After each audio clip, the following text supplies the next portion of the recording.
Hello नमस्ते सबैजनालाई स्वागत छ मेरो युट्युब च्यानलमा र आज म तपाईहरुलाई भिडमेट एपको बारेमा जानकारी गराउने छु। कृपया भिडियोलाई अन्त्यसम्म हेर्दिनु होला। र भिडमेट एप चाहिँ धेरै मान्छेलाई थाहा छैन कि कसरी डाउनलोड गर्ने भन्ने विषयमा र यो चाहिँ प्ले स्टोरमा पाउँदैन साथीहरु।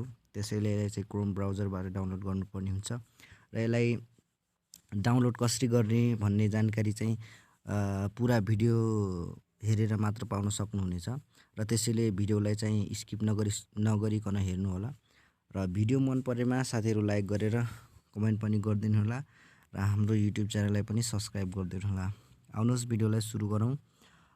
तपाई भिडमेट एप प्ले स्टोरमा नपाउने हुनाले यसलाई चाहिँ क्रोम ब्राउजरबाट डाउनलोड गर्नुपर्ने हुन्छ र म चाहिँ क्रोम ब्राउजरमा जान्छु।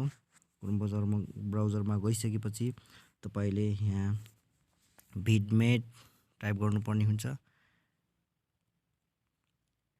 भिडमेट फर एन्ड्रोइड देख्न सक्नुहुन्छ, यहाँनिर आइसकेको छ र म यसलाई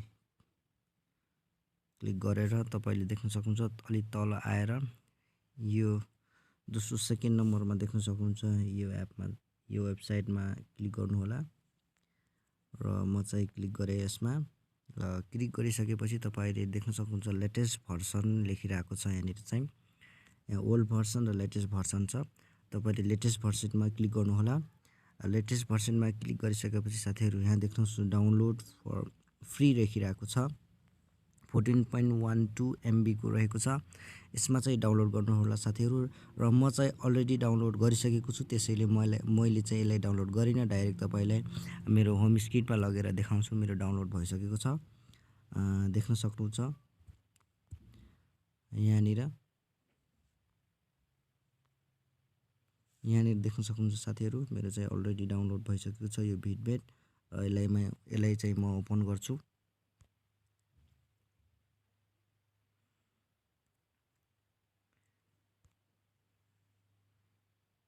र देख्न सक्नुहुन्छ मेरो चाहिँ यो भिडमेट डाउनलोड भइसकेको छ। यसरी पनि तपाईहरुले चाहिँ यो चाहिँ प्ले स्टोरमा पाउँदैन साथीहरु। तपाईले प्ले स्टोरमा गएर नि म देखाइदिन्छु। तपाईले प्ले स्टोरमा भिडमेट गरेर सर्च गर्नुभयो भने यो आउँदैन, नो रिजल्ट फाउन्ड फर भिडमेट भनिसकेको छ। त्यसैले यसलाई चाहिँ प्ले स्टोरबाट डाउनलोड गर्न सकिदैन। तपाईले क्रोम ब्राउजरमा गएर मैले अहिले सिकाएको जस्तै गरी डाउनलोड गर्नुपर्ने हुन्छ। हस्त साथीहरु आजको भिडियोमा यति नै र भिडियो तपाईलाई मन पर्छ भने एक लाइक गरिदिनु होला र हाम्रो च्यानललाई पनि सब्स्क्राइब गरिदिनु होला। हस्, थ्यांक यू।